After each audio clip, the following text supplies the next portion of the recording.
I feel very lucky to have grown up in a bicultural family because there was always a sense of multiple ways to do things, see things, styles of meals. There were always variant opinions.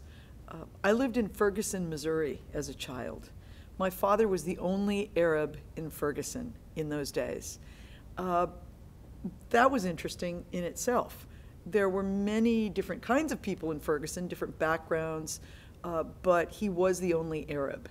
And that created kind of an interesting curiosity other people had about him. He had about the neighborhood. I think as a writer, I have always felt curious about other people's lives. I want to know, what you think about, what your gravities are when I meet someone from a very different background. I feel full respect for variety as well. There's no delusion that one background is more worthy than another, or more precious to the human community. So as a writer, that fed me, always being full of questions, always looking at the interweave of lives.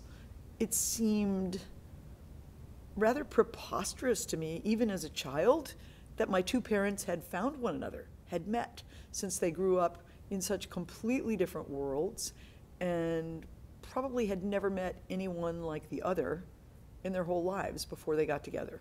So this was always intriguing to me. And as a child reader, I wanted to read about as many different lives as I could, even from past times. You know, reading about Emily Dickinson, feeling that I could imagine her life, her solitary window, her world, was very important to me.